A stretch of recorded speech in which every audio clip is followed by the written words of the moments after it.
Ya, kita mulai. Bismillahirrahmanirrahim. Assalamualaikum warahmatullahi wabarakatuh.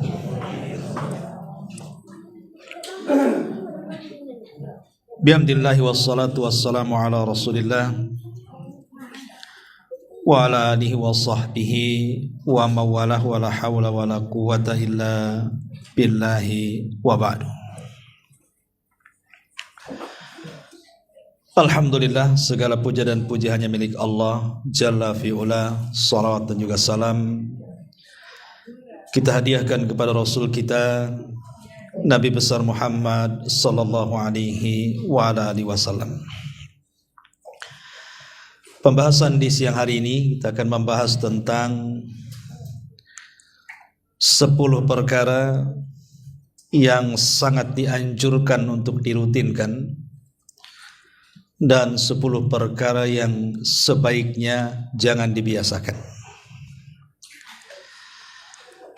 Apa saja 10 perkara dari amalan-amalan ibadah yang harus kita rutinkan, dan apa saja 10 perkara kalau bisa jangan dibiasakan.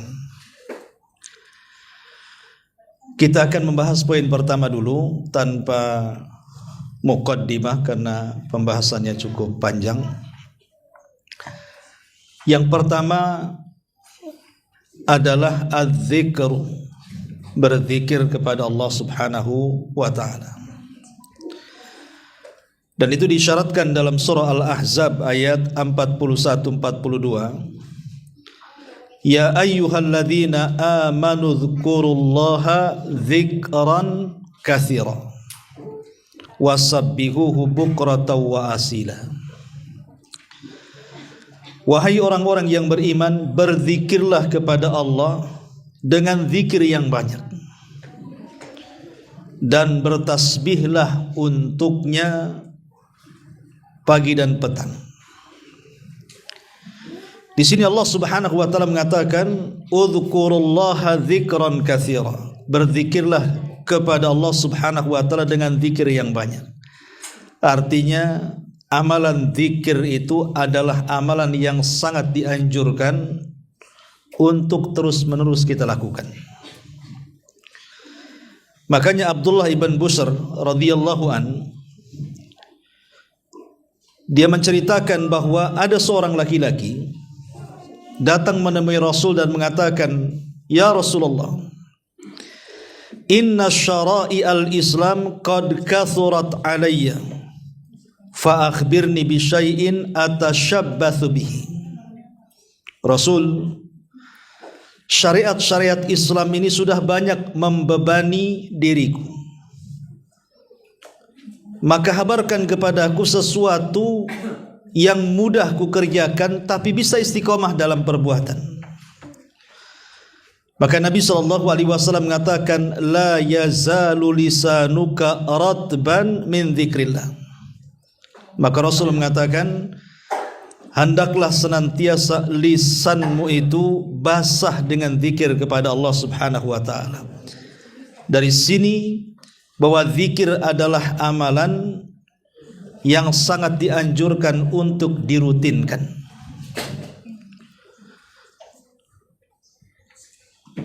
Bahkan dalam sebuah hadis Nabi SAW mengatakan, ala unabbiukum bi khairi min a'malikum wa azkaha inda malikikum wa arfa'uha fi darajatikum wa khairul lakum min infaqiz zahabi wal warid wa khairul lakum min an talqau aduwakum fatadribu a'naqahum wa yadribu a'naqakum. Qalu bala ya Rasulullah, qala dzikrullahi azza wa jalla. Rawahu Tirmidzi wa sahahahu Albani. Dari Abi Darda radhiyallahu anhu, Nabi SAW bersabda, maukah kuhabarkan kepada kalian amalan yang paling baik yang kalian amalkan? Amalan ini bisa membersihkan dosa-dosa kalian di sisi Allah, bisa mengangkat derajat-derajat kalian di sorga, dan lebih baik dibandingkan infak emas dan perak, bahkan lebih baik dibandingkan Anda berjumpa dengan musuh, Anda membunuh musuh atau Anda dibunuh musuh. Maka Nabi SAW, para sahabat mengatakan, tentu wahai Rasul, amalan apa itu? Satu amalan diberikan 5 pahala. Satu amalan tapi pahalanya 5. Pertama, amalan yang paling baik. Yang kedua, bisa membersihkan dosa. Yang ketiga, bisa mengangkat derajat di sorga. Yang keempat, lebih baik daripada orang berinfak dengan seluruh emas dan perak. Bahkan yang kelima, lebih baik dibandingkan orang yang mati syahid. Maka Nabi SAW mengatakan, amalan itu adalah zikrullahi azza wa jal, berzikir kepada Allah subhanahu wa ta'ala. Amalan zikir ini adalah amalan yang paling mudah yang dilakukan manusia. Kalau sholat harus ngambil wudu, ada gerakannya. Terkadang waktu-waktu tertentu malas pula kita mendirikannya. Seperti subuh, itu kan malas gitu ya kadang-kadang. Kemudian puasa juga sama, harus berlapar-lapar dulu. Apalagi haji, ngepul dana, belum lagi kemudian capeknya di jalan. Jadi amalan lain itu imma mengerahkan tenaga atau mengerahkan harta atau melibatkan dua-duanya. Tapi zikir itu tidak seperti itu. Cukup digerakkan lisan kita saja, itu sudah amalan yang paling baik. Karena zikir itu bisa dilakukan siapa saja. Orang sehat bisa zikir, orang sakit bisa zikir, anak kecil bisa zikir, orang dewasa, orang tua, laki-laki, perempuan, dalam kondisi apapun, sambil jalan, berdiri di rumah, sambil baringan. Amalan ini paling mudah, tetapi memiliki pahala yang sangat besar. Ini yang pertama. Kemudian yang kedua, amalan yang juga harus dirutinkan adalah zikru lil mauti, mengingat kematian. Kata Nabi SAW dalam sebuah hadis, aktsiru dzikra hadimil ladat al mautu. Kata Nabi SAW, perbanyak oleh kalian mengingat kematian. Kata Nabi SAW menyuruh kita untuk banyak mengingat kematian. Kenapa? Karena hadimul ladzat, kematian itu menghancurkan kelezatan orang hidup. Seenak apapun, sebahagia apapun orang hidup itu, kalau sudah mengalami kematian, maka akan terlepas kebahagiaannya.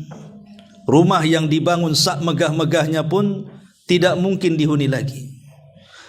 Uang yang dikumpulkan sebanyak-banyak pun tetap menjadi warisan orang-orang setelahnya. Itulah hadimul ladzat. Karena mengingat kematian itu, kalau diingatkan atau yang memikirkannya orang-orang susah, orang-orang fakir, orang-orang miskin, itu akan melapangkan dadanya. Tapi kalau dipikirkan oleh orang-orang yang kaya, yang terfitnah dengan dunia, maka akan menyempitkan dadanya. Jadi kalau orang kaya yang mikir kematian, itu sempit dadanya. Tapi kalau orang miskin yang memikirkannya, lapang tuh dadanya tuh. Kenapa? Karena kalau orang miskin mengingat kematian, dia tidak mungkin akan merenungkan keperitan hidup yang dijalaninya. Karena dia yakin ada kehidupan setelah kematian. Artinya tidak masalah susah di dunia, tapi jangan pula tak bahagia di akhirat. Maka dia ada kesempatan untuk menjadi orang kaya di sorga. Makanya lapang dadanya tuh. Tapi kalau orang kaya yang memikirkan kematian, sempit dadanya. Kenapa? Karena kematian memisahkan dia dari kekayaannya. Macam mana pula rumahnya, kendaraannya, ATM-nya, tanahnya, dan seabrek-abrek kekayaannya akan ditinggalkan, sempit dia. Sehingga sempitnya hati itulah menjadikan dia ada rem dalam mengelola kehidupannya. Dia enggak sembarang kemudian membelanjakan hartanya kecuali di jalan Allah Subhanahu wa taala. Intinya bahwa mengingat kematian adalah sebuah ibadah yang seharusnya dirutinkan. Di antaranya dengan cara berziarah kubur. Dan itu yang paling efektif. Ya. Pokoknya yang berkaitan dengan jenazah lah. Tetangga meninggal, tengok gitu ya. Syukur-syukur kita yang memandikan, mengkafankan, menyolatkan, menguburkan, kemudian ziarah ke kuburannya. Maka itu adalah amalan-amalan yang memudahkan kita ingat akhirat. Kata Nabi SAW, kuntu nahaitukum an ziyaratil kubur fazuruha fa innaha tudzakirukumul akhirah. Dulu aku larang kalian ziarah kubur, tapi sekarang silahkan ziarah, karena hal itu bisa mengingatkan kalian dari kematian. Ini yang kedua.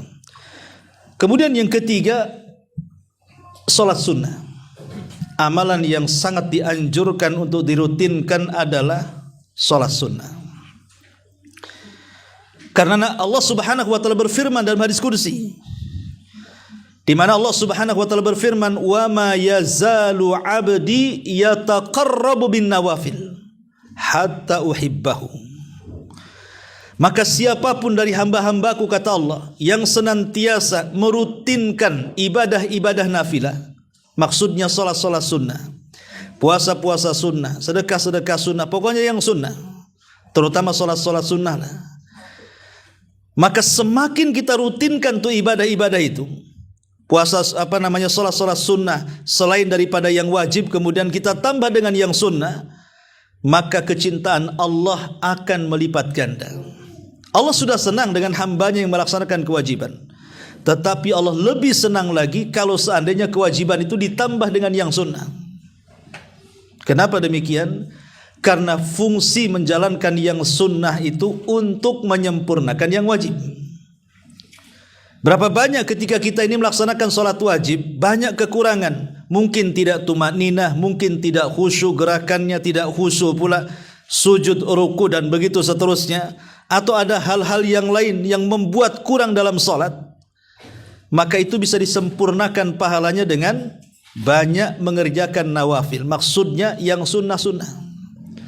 Jadi ibadah sunnah seperti sholat sunnah ini adalah ibadah yang sangat dianjurkan untuk dirutinkan. Fadilahnya, Allah akan lebih cinta dengan kita. Kalau Allah sudah akan lebih cinta dengan kita dibandingkan orang yang hanya mencukupkan yang wajib, maka sebagai bentuk balasannya, semua para malaikat Allah akan mendoakan kita, akan ikut mencintai kita. Bahkan seluruh makhluk di bumi akan ditanamkan kecintaan kepada kita. Sebagaimana hadis yang sering saya ungkapkan di sini, di mana Rasulullah SAW mengatakan, innallaha idza ahabba abdan nadahu Jibril. Allah itu kalau sudah suka dengan seorang hamba, maka yang pertama dipanggil siapa? Jibril. Kemudian Allah katakan kepada Jibril, ya Jibril, inni uhibbu fulanan, aku suka tuh dengan si fulan. Fa'ahibbahu, kau juga harus suka. Fa'ahabbahu Jibril, maka Jibril pun ikut suka dengan orang yang Allah sukai. Cukup sampai di sini? Tidak. Maka Jibril akan mengatakan kepada seluruh malaikat Allah yang tidak tahu jumlahnya kecuali Allah, ya malaikat Allah, innallaha ahabba fulanan fa'ahibbuhu. Wahai malaikat-malaikat Allah, dimanapun kalian berada, Allah sudah mencintai fulan, maka kalian harus ikut serta mencintai si fulan. Lihat, bayangkan, kalau Allah sudah suka dan cinta dengan kita, maka akan mengajak para malaikatnya juga suka dengan kita. Kalau para malaikat sudah suka dengan kita, Allah tanamkan kepada penduduk bumi agar suka dengan kita. Itulah keistimewaannya orang-orang yang dicintai oleh Allah dengan berlebihan. Ini yang ketiga. Yang keempat, yang harus dirutinkan adalah qiraatul Quran, membaca Al-Quran. Hasan Al-Basri, seorang ulama tabi'in, bahkan pemimpinnya para tabi'in, mengatakan, fadlul Qur'ani ala sairil kalami ka fadlillahi ala ibadihi. Keutamaan Al-Quran dengan seluruh ucapan manusia, ucapan jin, ucapan malaikat, pokoknya seluruh ucapan makhluknya, itu sama dengan keutamaan Allah atas hamba-hambanya. Keutamaan Al-Quran dengan seluruh ucapan entah ucapan malaikat, entah ucapan jin, entah ucapan manusia, itu sama dengan keutamaan Allah di antara hamba-hambanya. Maka sudah selayaknya seseorang itu merutinkan bacaan Al-Quran. Karena kata Hasan Al-Basri, seperti keutamaan Allah dengan hamba-hambanya. Makanya kenapa tidak ada zikir yang paling afdal dari semua zikir yang diajarkan Rasul kepada kita melebihi zikir dengan membaca Quran. Karena itu seafdal-afdalnya zikir adalah qiraatul Quran, membaca Quran. Karena itu adalah kalam Allah Subhanahu wa taala.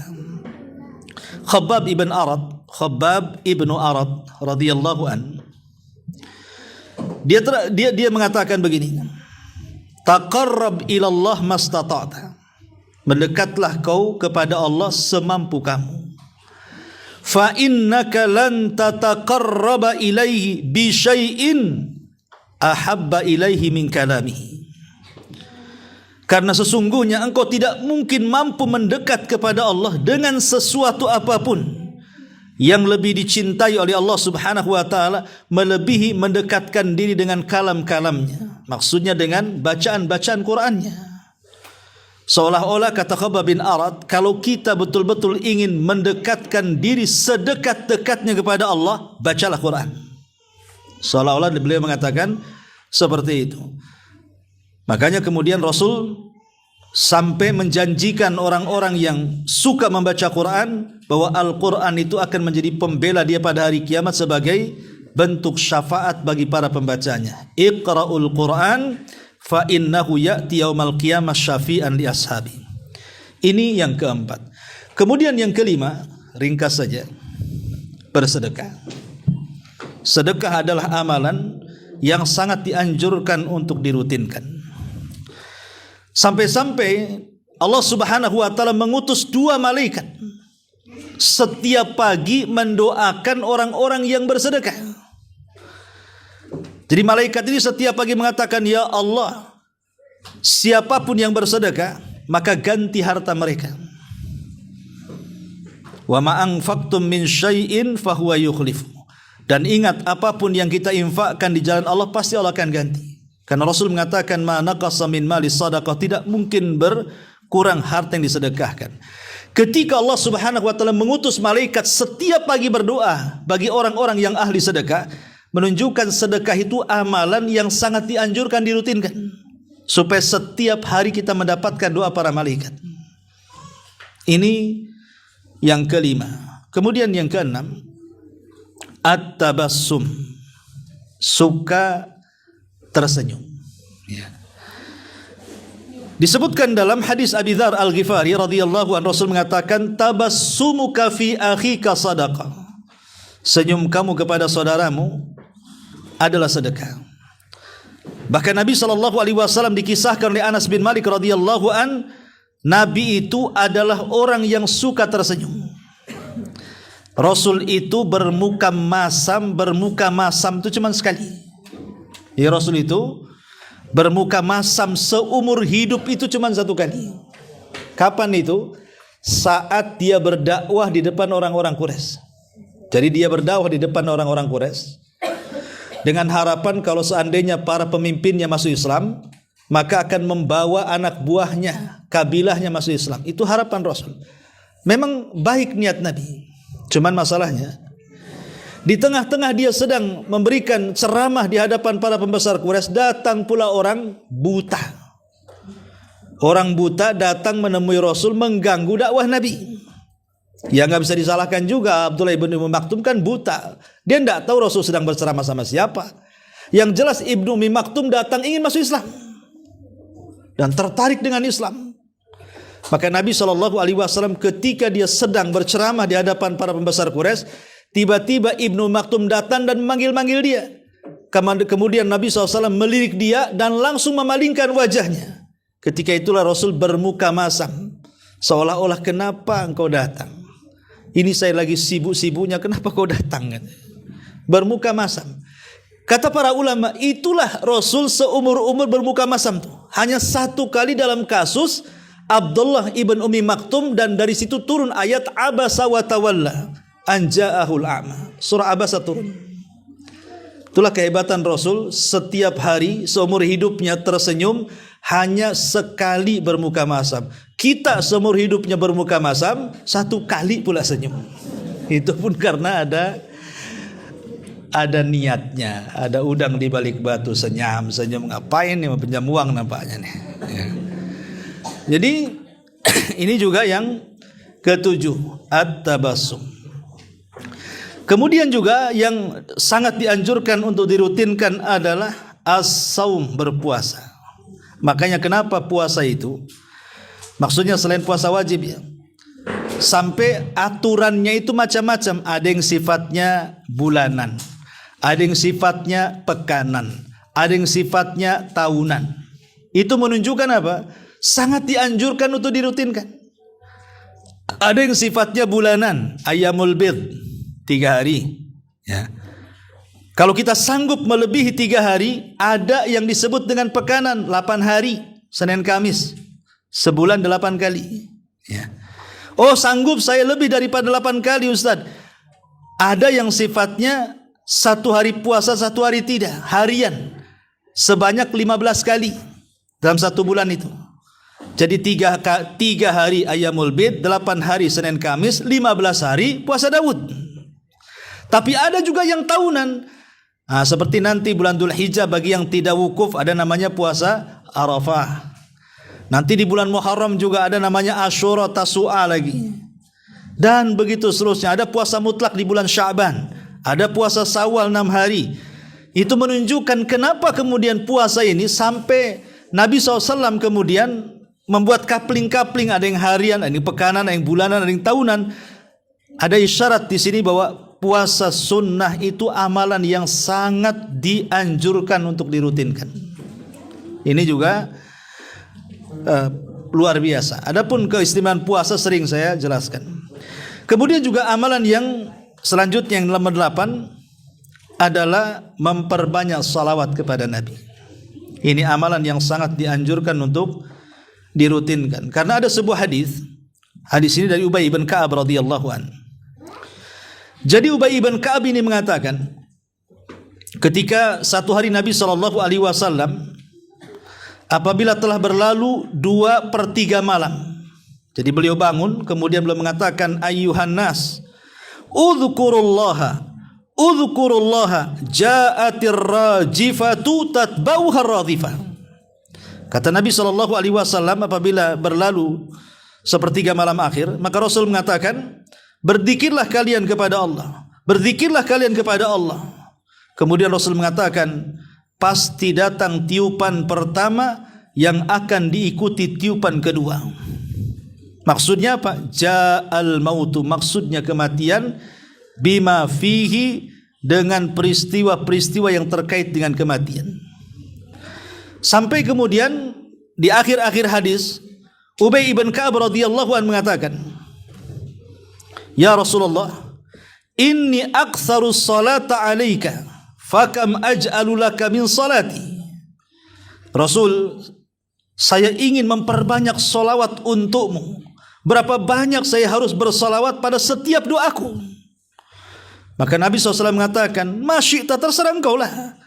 Maka Ubay mengatakan, ar-rubu, bagaimana kalau 1/4 doaku aku gunakan untuk salawat? Kata Rasul, masyita, terserah kamu kalau kau sanggup. Kemudian Ubay bin Ka'ab mengatakan, Ubay mengatakan, bagaimana kalau ku tambah? Maksudnya an-nisfu, separuh, doaku salawat, separuhnya permintaan. Kata Rasul, masyita, terserah kamu. Fa in zidta fa huwa khairun, kalau kau mau nambah itu lebih baik. Maka kata Ubay, bagaimana kalau ats-tsulutsaini, 2/3 doaku aku gunakan untuk salawat, 1/3 untuk berdoa. Maka Rasul mengatakan, ma syi'ta fa in zidta fa huwa khairun laka, terserah kamu, kalau engkau menambah dari itu lebih baik. Maka Ubay mengatakan, bagaimana kalau seandainya aj'alu laka salati kulluha du'a, kulluha as-salawat. Bagaimana kalau aku jadikan pada setiap doa-doaku semuanya salawat, dari awal berdoa sampai akhir salawat aja. Maka Rasul mengatakan, idzan tukfahammuk wa yughfaru laka dzambak. Kata Rasul, kalau demikian maka kebutuhanmu pasti dicukupkan dan dosa-dosamu pasti akan diampunkan.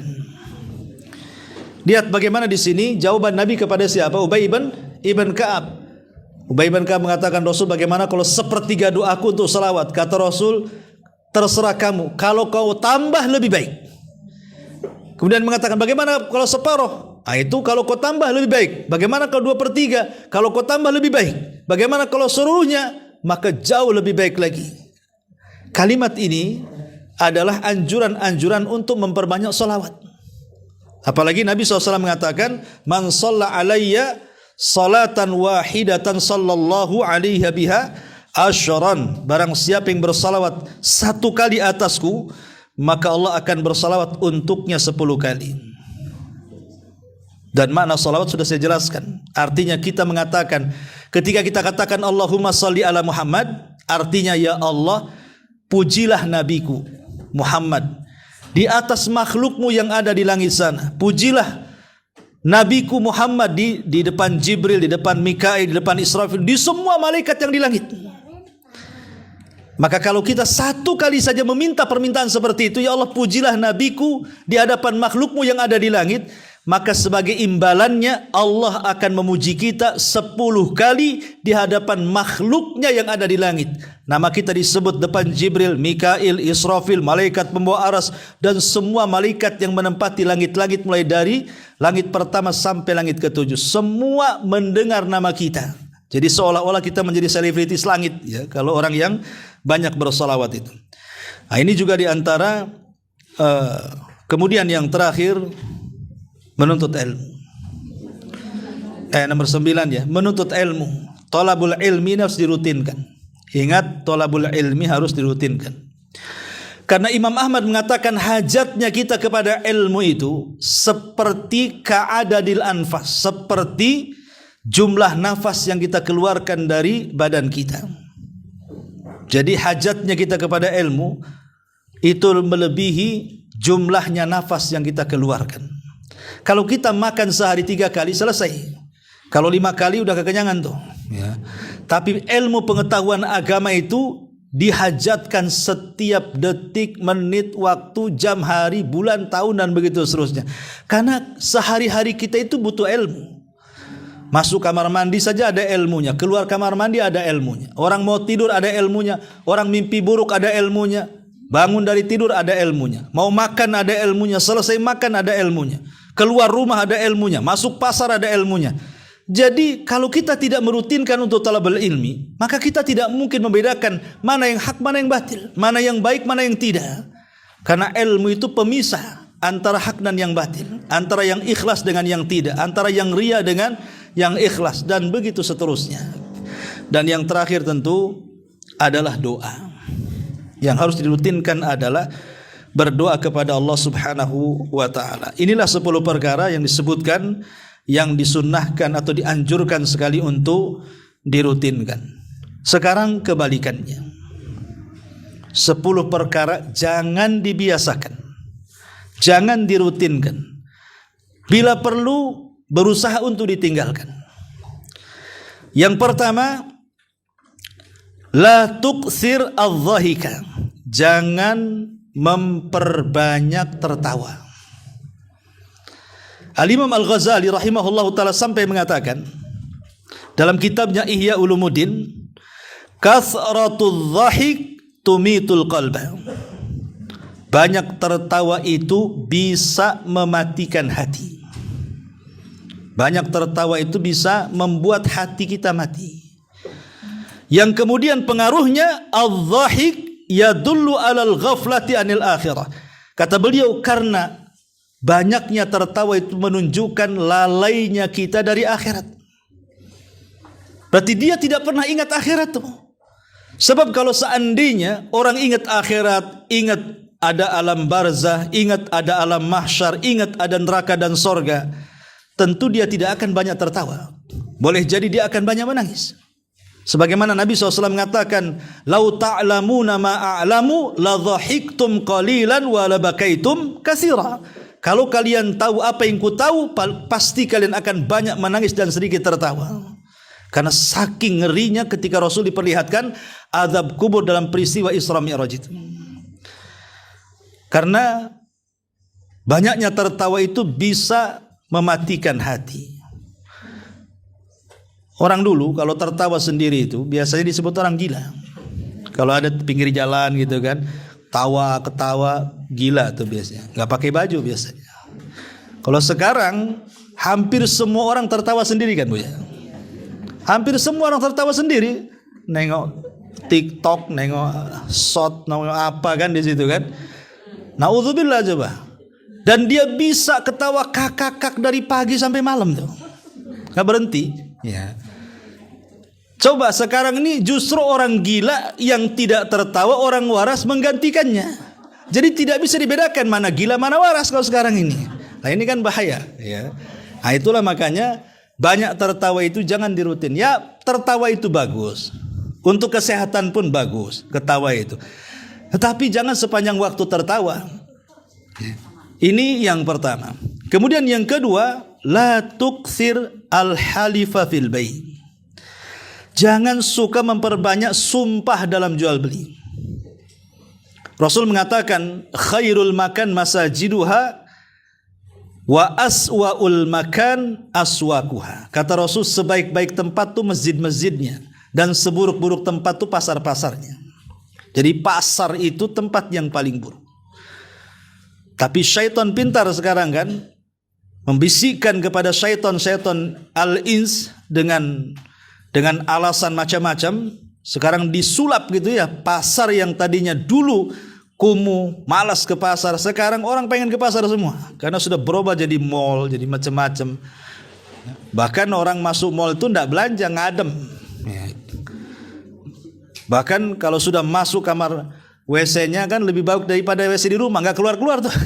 Nauzubillah. Ya. Jadi pasar itu tempat mungkar yang paling banyak. Semua maksiat di luar pasar ada dalam pasar, tapi semua maksiat di dalam pasar belum tentu ada di luar pasar. Mulai dari syirkul akbar sampai kabairudz dzunub, sampai saghairudz dzunub, itu ada lengkap di pasar itu. Syirkul akbar seperti apa? Syirik. Orang pasar itu paling banyak kesyirikannya. Kenapa? Datang ke dukun, beli jimat, beli raja, tempel di tokonya. Biar laris. Itu udah kesyirikan tuh. Ya. Belum lagi kemudian kabairudz dzunub, mulai dari dosa lisannya, menggibah, ya, untuk mengambil langganan, menjelek-jelekan pedagang yang lainnya, udah biasa itu, menjatuh-jatuhkan. Namanya orang pasar. Pasti dia akan jatuh-jatuhkan yang lainnya. Dia kurang tawakal, kalau tidak punya ilmu kurang tawakal, seolah-olah apa rizki dia diambil orang dan rizki orang bisa diambil dia. Padahal rizki itu kan udah masing-masing dicatat tuh. Mau jelek-jelekan orang pun tetap segitu dapatnya dia. Nah ini, itulah orang pasar itu yang teriak-teriak ala jahiliyah semua ada. Jadi makanya kenapa salah satunya adalah paling banyaknya sumpah itu di pasar. Untuk apa? Untuk menglariskan dagang. Kata Rasul, iyyakum wa kathratal halafi fil bai'i fa innahu yunaffaq thumma yamhaq, kata Rasul. Hati-hati, jangan banyak sumpah dalam jual beli itu. Memang pada dasarnya yunafak bisa menambah keuntungan, tetapi hakikatnya yamhaq, sedikit demi sedikit dicabut keuntungan dan berkahnya. Kan biasanya orang kalau mau nipu, kalau ingin menutupi tipuannya biasanya dengan sumpah.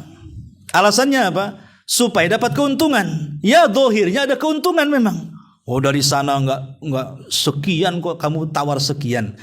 Dari sana enggak dapat, wallahi enggak dapat. Ya. Asih wallahi saja orang pasar itu. Ya. Lah hal ini jangan dirutinkan. Bersumpah untuk kebenaran itu enggak masalah sekali-kali. Bersumpah orang yang menuduh wajib mendatangkan bukti. Jadi ada letak-letak kapan sumpah kapan tidak. Jangan jadikan mainan, ya. Kemudian yang ketiga, la tukthir as-su'ala. Jangan terlampau banyak tanya. Maksudnya banyak tanya yang tidak ada faedahnya. Kata Nabi SAW, innallaha kariha lakum thalathan. Allah itu benci kepada kalian dengan 3 perkara. Qila wa qal, wa idha'atul mal, wa kathrah as-su'al, wa kathratus su'ali. Pertama, qila wa qal. Kata si anu ini, kata si anu begitu. Ya, menukilkan kata-kata orang tanpa ada cross check benar salahnya. Ternyata yang disampaikan berita hoax semua. Kemudian yang kedua, idha'atul mal. Menyia-nyiakan harta itu ada 2 jenis. Pertama israf dan yang kedua tabdzir. Apa bedanya israf dengan tabdzir? Kalau israf itu membelanjakan harta ke yang haram, walaupun sedikit nominalnya tetap israf. Pemain cuma 2.000 perak lah, 2.000 perak, tapi membeli barang-barang yang diharamkan, itu namanya israf. Tapi kalau tabdzir itu melebih-lebihkan pada sesuatu yang mubah. Pamannya ibu hidup berdua sama suami, bertiga dengan anak. Tapi kalau COD satu kampung itu kayaknya. Mejanya itu kayak orang makan satu kampung. Tahu-tahu udah makan kenyang, lebihnya dibuang ke tong sampah. Itu namanya tabdzir. Ya, tabdzir itu sesuatu yang mubah menjadi haram karena berlebihan. Kalau israf memang dibelanjakan ke yang haram. Lah dua-duanya idha'atul mal. Dua-duanya idha'atul mal artinya membuang harta. Dan yang terakhir kasratus su'al. Banyak tanya, maksudnya yang tidak ada faedahnya. Seperti kisahnya Bani Israel ketika Nabi Musa memerintahkan untuk menyembelih sapi betina. Coba kalau mereka langsung sembelih, selesai urusannya. Tidak dipersulit kan? Tapi karena mereka tanya, Nabi Musa itu usia sapinya berapa katanya. Oh, kata Nabi Musa, ya tidak tua ya tidak muda, sedang-sedang saja. Mulai dipersulit tuh. Ya, berarti sudah mulai nggak semua sapi harus yang sedang. Cukup sampai di sini tidak. Tanya pula warnanya. Ma launuha, warnanya apa? Kata Nabi Musa, warnanya kuning pekat, nggak boleh ada warna lain. Safra faqih itu artinya kuning pekat, nggak ada warna lain. Ya. Cukup sampai di sini tidak. Faqiul launuha tasurru nadirin. Kalau ada orang lihat semua senang. Padahal kan tidak semua orang suka binatang kan. Bagi pencinta kucing, nengok kucing aja udah senang tuh. Tapi bagi yang jijik sama kucing, mau dia dilempar aja tuh. Kan tidak semua orang suka binatang. Tapi syaratnya sapi ini kalau dilihat semua harus senang. Kan makin dipersulit kan. Salah sendiri mempersulit diri. Cukup sampai di sini tidak, ditanya lagi. Ini sapi liar atau sapi bajakan nih? Ya. Kata Nabi Musa, sapinya sapi liar, tidak pernah digunakan untuk membajak kebun, ngangkut air, enggak. Ini sapi liar ya. Makin sulit. Lah itu namanya ta'anutnya, soal ta'anut.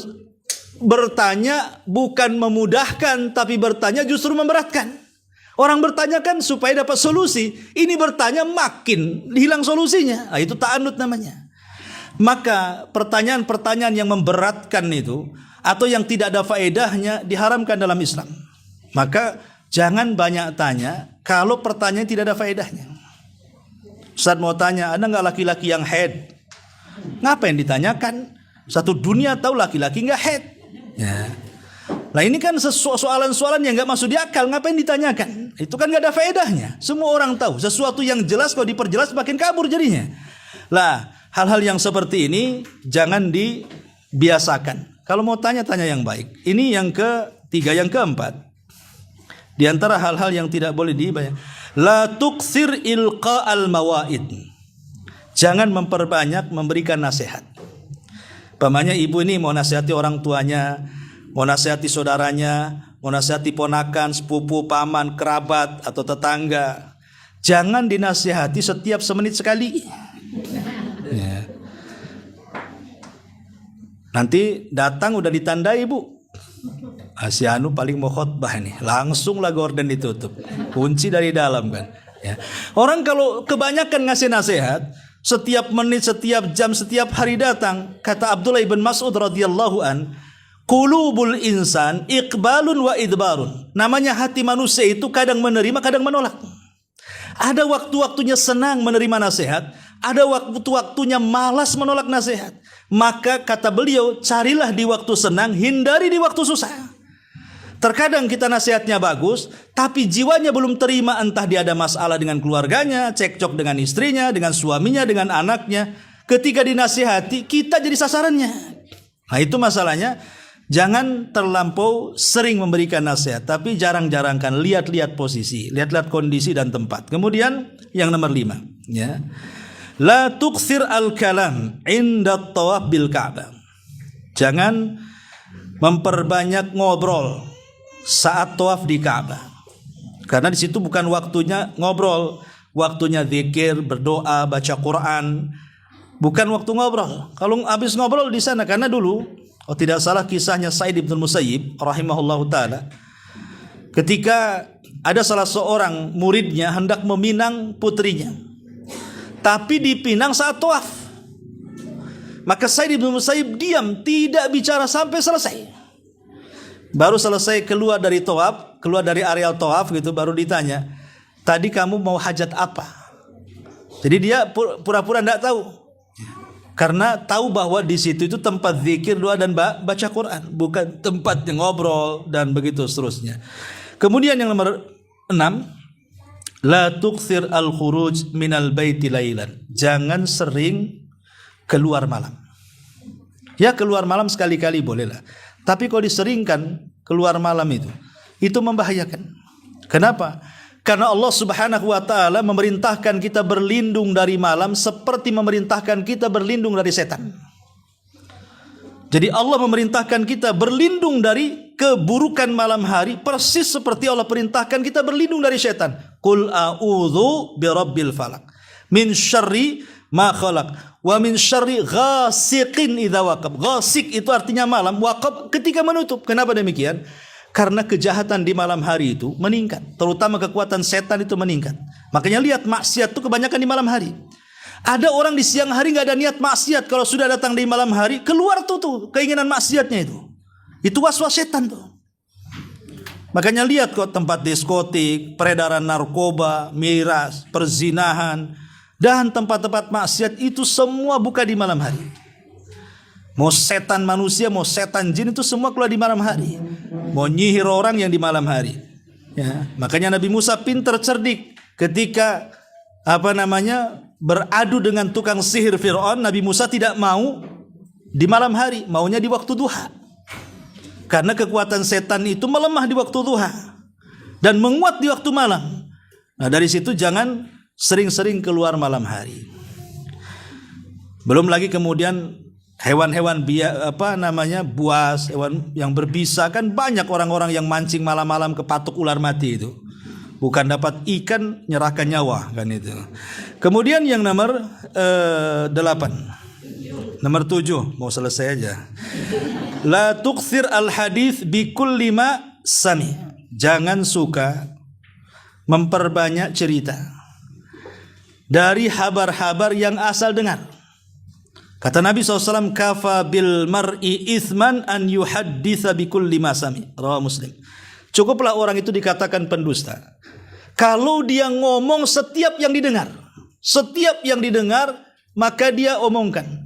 Hari-hari ini kan kita tahu ini zamannya isu ya. Zamannya orang mudah menyebarkan hoax lah. Dan setiap orang pasti pegang handphone, setiap orang pasti nengok YouTube. Terkadang kita ini melihat berita di YouTube langsung dipercaya. Ya, terutama berita-berita luar negeri lah umpamanya. Berita-berita yang kita tidak bisa melihatnya. Ya memang itu globalisasi yang jauh jadi dekat. Tapi kan kenyataan terkadang menyampaikan berita belum tentu dia muslim. Terkadang dia kafir, terkadang dia fasik. Sementara Quran sendiri mengatakan idza ja'akum fasikum binaba'in fatabayyanu. Apabila orang fasik menghabarkan sebuah berita, disuruh cross check dulu. Tidak mentelan begitu. Nah, ini juga penting supaya jangan terjadi fitnah. Ya, apalagi kalau yang menghabarkan berita itu teman dekat, curhat dan sudah memberikan amanah. Tolong ya, saya cerita hanya kepada anti saja, jangan cerita-cerita sama orang. Nah, itu kan sudah ada amanah tuh. Diceritakan, bahasanya sama. Ya, tolong ya, katanya yang ngasih cerita jangan ceritakan sama orang katanya. Itu. Akhirnya satu kampung tahu semua kan. Nah ini kan masalah ini kebiasaan emak-emak biasanya. Kalau bapak-bapak jarang kayak gini, kecuali urusan uang saja, bisnis baru cepat ya kan.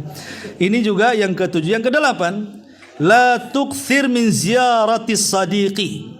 Jangan sering-sering berkunjung ke rumah kawan. Mungkin pertama berkunjung bolehlah mungkin nasi padang keluar, ya kan? Kunjung kedua toples keluar, ya. Kunjung ketiga masih ada teh obeng.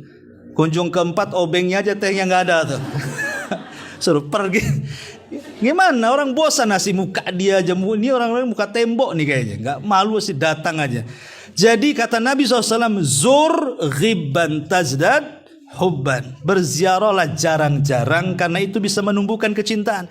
Orang yang jarang ketemu, sekali ketemu itu wah sudah kayak gimana gitu ya, kayak terbang gitu, ngeplay. Tapi orang sering ketemu malas, nengok pun malas. Apalagi tahu ini wataknya suka pinjam uang, makin malas kan itu. Jadi ini juga salah satu kunci memupuk kecintaan adalah dengan menjarangkan ziarah, baik ke keluarga, ke sanak famili, ke kerabat. Dijarangkan supaya tumbuh rasa cinta. Kemudian juga yang nomor 9, ya. La tukthir al-istihlak fauqal haddil mu'tad. Jangan memperbanyak hal-hal yang bisa mencelakakan diri sendiri di atas hajat yang dibutuhkan. Contohnya masalah makanan. Masalah makanan. Semua manusia itu butuh makan, butuh minum. Tapi kalau sudah fauqal mu'tad, di atas hajatnya, di atas kebutuhannya, pasti akan mencelakakan badan kita tuh. Makanya kenapa dalam Islam juga memakan, minum itu juga ada aturannya. Kata Nabi SAW, ma mala abnu Adam wi'a asyarra min batni. Tidak ada wadah yang paling buruk yang ada di badan anak Adam itu melebihi perutnya.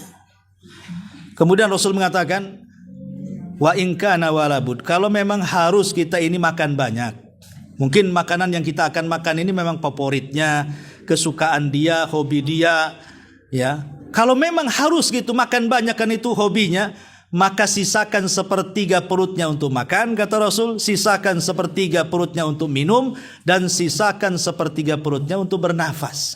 Kalau harus makan banyak, ya. Ini enggak. Sisa nafasnya nggak ada, ya kan? Semuanya masuk 2/3 minum, 2/3 makan, sepertiganya minum. Karena sekali makan 3 bakul, gimana orang mau bernafas kan? Ini bukan sehat, malah jadi penyakit. Ya. Makanya kenapa Allah sampai mengatakan kulu washrabu wala tusrifu, makan minum tapi jangan israf, berlebihan. Nah, jadi maksudnya jangan memperbanyak makan atau memperbanyak minum, tapi masukkan sesuai dengan hajat kebutuhan badan. Hajat kebutuhan badan. Makanya kenapa dalam makan minum juga ada aturan seperti tidak boleh makan minum sambil berdiri, kecuali dalam kondisi darurat.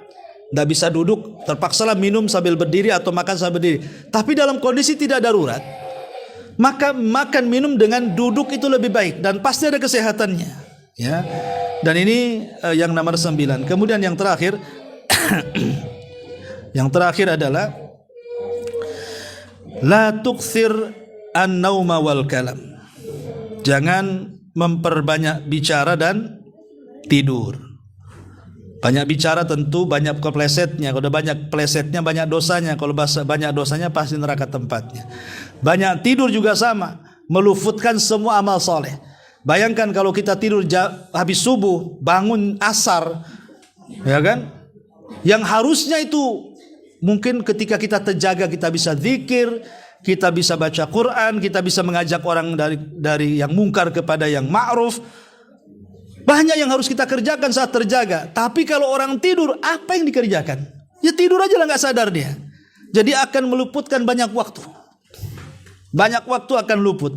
Makanya ya tidur itu ya seperti tidur Nabi lah. Kalau memang ingin tidur Nabi, kalau malam kan Nabi tidur separuh malam. Kalaupun mau ditambah, tambah lagi 1/3 menjadi 2/3. Kalau malam hari Rasul itu tidur separuh malam, bangun, atau 2/3 malam, tidur 1/3 malam, bangun. Au zid alaih warattilil Qur'ana tartil. Au zid, ditambah lagi dari separuh itu, menjadi 2/3 gitu ya. Itu kalau tidurnya Nabi.